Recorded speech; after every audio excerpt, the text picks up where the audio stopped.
नमस्कार दोस्तों, स्वागत है आपका हमारे YouTube चैनल R1 अकेडमी में। दोस्तों, आज हम जिस विषय के ऊपर बात करने वाले हैं वह एक अमानवीय एक विषय रहा है हमारे भारत में। ये जो विषय है वो बेसिकली केरल से है और केरल के अंदर किस प्रकार की जो कास्ट सिस्टम के अंदर जो भेदभाव किया जाता था और वहां पे किस प्रकार से अत्याचार होता था छोटी जातियों के लोगों के ऊपर, इस विषय के ऊपर हम चर्चा करने वाले हैं। देखिए, वर्तमान में जो केरल है उसको हम पहले त्रावणकोर के नाम से जानते थे। जब भारत आजाद नहीं हुआ था तो उससे पहले हमारे भारत में कई सारे प्रिंसेस स्टेट्स थे। उसी में से एक हमारा त्रावणकोर था। जैसे कि आप देख रहे हैं, मैंने आपको इंडिया का मैप बनाया है, तो ये जो पार्ट है हमारा, ये हमारा त्रावणकोर कहा जाता था, जिसको हम वर्तमान में केरल जानते हैं। और त्रावणकोर के अंदर एक किंगडम था जिसे हम त्रावणकोर किंगडम कहते थे। त्रावणकोर जो राजशाही थी वो 1729 में उस त्रावणकोर किंगडम की स्थापना हुई थी। और किसने इसकी स्थापना करी थी? तो उनका नाम था मार्तंडा वर्मा। इस व्यक्ति ने त्रावणकोर किंगडम की स्थापना की थी और अपने साम्राज्य को विस्तारा। इसके बाद हुआ क्या? देखिए, केरल के अंदर एक अत्यंत, या हम त्रावणकोर की बात करें, पहले त्रावणकोर के नाम से जानते थे हम उसे, उसमें एक अत्यंत अमानवीय कृत्य चलता था। वहां पर एक टैक्स की प्रथा थी, एक कर की प्रथा थी। और आपको सुनकर हैरानी होगी कि वो टैक्स किस प्रकार का था। वह टैक्स था ब्रेस्ट टैक्स। स्तनों पर कर दिया जाता था। देखिए, हमको सुनने में भी इतना अजीब लग रहा है, मुझे बोलने में इतना अजीब लग रहा है, लेकिन वहां पर यह प्रथा उस समय प्रचलन में थी। वहां पे लोग फॉलो करते थे। केरल के अंदर, त्रावणकोर के अंदर दो प्रकार की जातियां रहती थी जो निम्न जाति थी। एक जाति का नाम था एजवा और दूसरे का नाम था नादार। ये दोनों जातियां वहां पे रहा करती थी और इन दोनों ही जातियों को बेसिकली ब्रेस्ट टैक्स देना पड़ता था। वहां पर पुरुषों के लिए भी एक ऐसी प्रथा थी, अगर पुरुषों को अपने सिर पर कोई पगड़ी बांध के चलनी है और सीधा देख के चलना है तो उनको भी टैक्स भरना पड़ेगा। ये तो कुछ हद तक हमें समझ में आती है बात, चलो ठीक है। लेकिन महिला के प्रति इस प्रकार की अमानवीय कृति वहां पर प्रचलन में थी और ये एक प्रकार का सम्मान का सूचक था ऊंची जाति के व्यक्तियों के प्रति। उन गधेड़ों को जूते पड़ने चाहिए जो इस प्रकार का प्रथा को चलाते थे उस समय।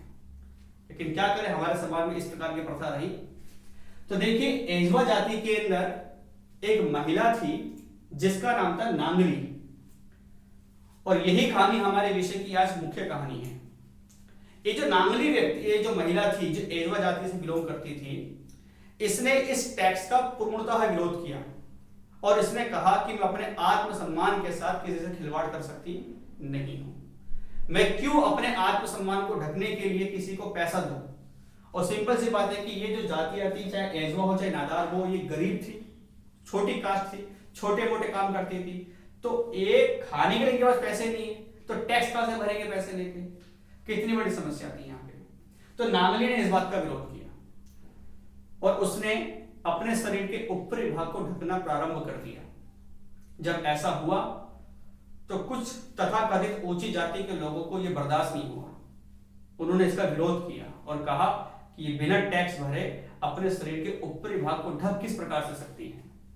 तो ये बात राजा तक पहुंची। त्रावणकोर के जो किंगडम थे उसके राजा वहां तक पहुंची ये बात। तो राजा ने उसकी जांच करवाई। तो राजा ने अपने सिपाहियों को, अपने कुछ मंत्रियों को नांगली के घर पे भेजा टैक्स वसूलने के लिए। सोच के भी इतनी घिनता आती है कि एक महिला अपने शरीर को ढकने के लिए टैक्स दे, जबरदस्ती उसे वसूला जाए। इस प्रकार के कृत्य हमारे भारत में प्रचलन थे। तो वहां पर वे सब लोग गए।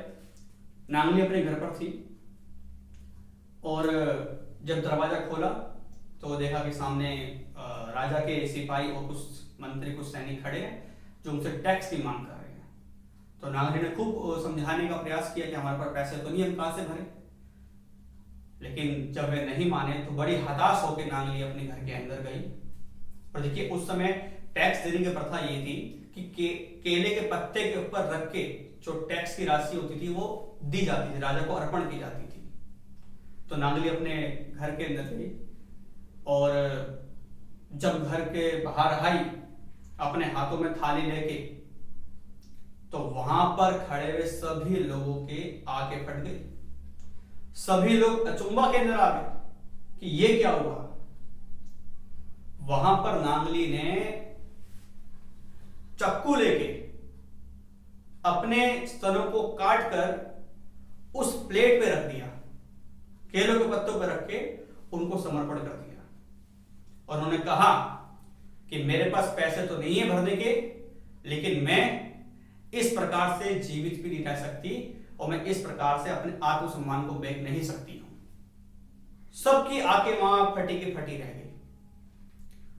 और कुछ ही समय बाद, कुछ ही घंटों बाद नांगली की वहां पे हो गई मृत्यु, क्योंकि अत्यधिक खून बहा, ब्लीडिंग बहुत ज्यादा हो गई थी, तो नांगली की वहां पे हो गई डेथ। और जब नांगली को उसकी जो अंतिम विधि की गई, तो कुछ इतिहासकार ऐसा कहते हैं और कुछ नहीं भी कहते हैं। ऐसा इतिहासकार कहीं लिखा है कहीं नहीं लिखा कि नांगली के जो हस्बैंड थे उन्होंने चिता पर सती कर दिया।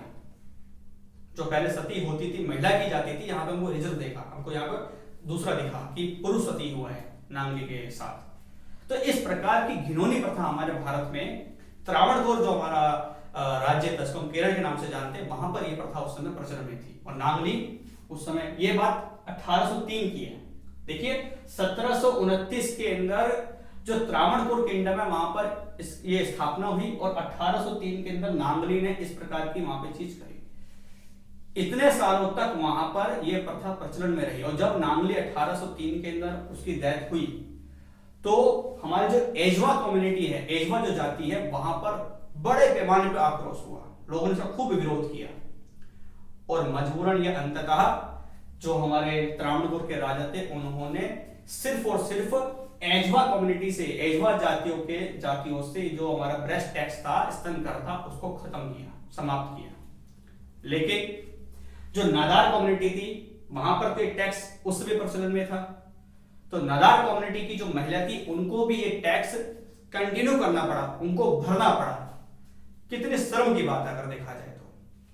उसके बाद हुआ क्या, 1859 के अंदर, देखिए 1857 के अंदर भारत में पहला स्वतंत्रता संग्राम आंदोलन हुआ था। हमने पढ़ा इतिहास में, मेरठ से वो प्रारंभ हुआ था।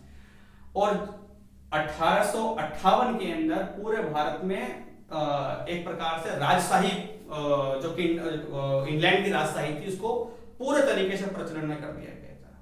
तो इसका मतलब क्या कि भारत के जितने प्रिंसी स्टेट थे वो सभी जो महारानी थी, जो राजा थे ब्रिटेन के, उसके अंडर में आ जाएंगे। ये वहां पर हो चुका था। तो 1859 के अंदर जो त्रावणकोर के जो गवर्नर थे ब्रिटिश हुकूमत के, उनका नाम था चार्ल्स टेम्बलियर। इन व्यक्ति ने 1859 के अंदर नादार कम्युनिटी से जो ब्रेस्ट टैक्स है उसको खत्म किया था। लेकिन इसके पीछे भी एक कहानी है। 1859 के अंदर नादार कम्युनिटी की 2 महिलाओं ने टैक्स भरने से साफ मना कर दिया और अपने शरीर के ऊपरी भाग को सम्मानपूर्वक ढकना प्रारंभ किया। इसके बाद हुआ क्या कि वही बात कि कुछ तथाकथित उच्च जाति के व्यक्ति को यह चीज बर्दाश्त नहीं हुई, राजा तक ये बात गई और राजा ने उन दोनों ही महिलाओं को फांसी पे लटका दिया। कितनी शर्म की बात है। राजा भी इतना गधेड़ा था उसका, देखा जाए तो ये बात वहां पर हुई। और अंत में क्या हुआ कि जो चार्ल्स टेम्बलियर था, इसने राजा से बात करी थी और उसके बाद जब दोनों महिला को मार दिया गया जान से, तो उसके बाद नादार कम्युनिटी के अंदर भी एक प्रकार की आक्रोश हो गया, उपद्रव हुआ। लोगों ने आंदोलन किया, प्रोटेस्ट किया राजा के खिलाफ और अंत में जाके राजा ने 1859 के अंदर इस चीज को खत्म किया था। देखिए नादार कम्युनिटी की महिलाओं ने टैक्स से बचने के लिए एक काम किया था। उस समय त्रावणकोर के अंदर जो कैथोलिक चर्च के जो ईसाई लोग हैं वो काफी ज्यादा आ चुके थे। तो नादार कम्युनिटी की महिलाओं ने, नादार कम्युनिटी के लोगों ने टैक्स से बचने के लिए, अपने आत्मसम्मान को पाने के लिए लोगों ने कृष्ण बनना स्टार्ट कर दिया था, ईसाई धर्म स्वीकार करना स्टार्ट कर दिया था। अब जब ईसाई धर्म करना स्वीकार कर दिया तो उसी प्रकार से कपड़े भी पहनने स्टार्ट कर दिए।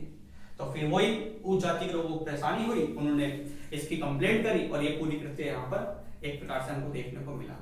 उसके बाद भी केरल के कुछ हिस्सों के अंदर इस प्रकार की कुप्रथाएं प्रचलन में रही और 1924 के अंदर जाके, देखिए अभी 100 साल भी नहीं हुए हिंदुस्तान को, मतलब ये इस बात को 1924 की ये लास्ट बात है, 1924 में जाके पूर्णतः ये चीज खत्म हुई। तो इस प्रकार से हमारे समाज के अंदर इस प्रकार की कुछ कुप्रथाएं प्रचलन में थी। हमने अभी त्रावणकोर की बात समझी, नागनी की बात समझी, हमने नादार कम्युनिटी की बात समझी कि इस प्रकार की जो एक आम मानवीय कृत्य वहां पे किया जाता था वे होता ही था। देखिए इस प्रकार की हमारे को काफी चीजें देखने को मिलती हैं। अगर हम देखिए अमेरिका की बात करें तो अमेरिका में अब ब्लैक एंड व्हाइट्स का काफी ज्यादा हमको देखने को मिला था कि व्हाइट्स लोगों ने ब्लैकों के ऊपर कितना अत्याचार किया, उनके पूरे के पूरे घर बर्बाद कर दिए। हमें ये चीज देखने को मिलती है। भारत में ये चीज हमारे को देखने को मिलती है कास्ट सिस्टम को लेके कि कास्ट सिस्टम कितना मजबूत और यहाँ पे कैसे भेदभाव किया जाता था। कुछ ऐसी भी जगह जहाँ पे इस सिस्टम को हम कह सकते हैं कि धर्म के आधार पर होता होगा। हो सकता है पाकिस्तान के अंदर हमको कई हमेशा हमको देखने को मिलता है कि पाकिस्तान में हिंदुओं को, सिखों को, ईसाई को किस प्रकार से उनके ऊपर अत्याचार किया जा रहा है। तो ये चीज तो प्रचलन में रहती ही रहती है। लेकिन यदि हम इतिहास को टटोले और देखें तो यदि कोई परिवर्तन आया है, कोई चेंजिंग्स आई है, कोई रिफॉर्म आया है, तो उसमें किसी ना किसी ने बलिदान दिया है, किसी ना किसी ने उसमें अपनी आहुति दी है, तब जाके इस प्रकार का चेंजिंग बड़े पैमाने पर आई है। तो हमने आज इस विषय को समझा और इस प्रकार की कृत्य हमारे समाज में उसमें प्रचलन थे। तो ऐसे ही हम नए नए कॉन्सेप्ट लेकर आपके सामने आते रहेंगे। तो आपको अगर वीडियो पसंद आई हो तो वीडियो को सब्सक्राइब कीजिए, लाइक कीजिए एंड शेयर कीजिए और आप सभी अपना ध्यान रखिए। Stay home, stay safe.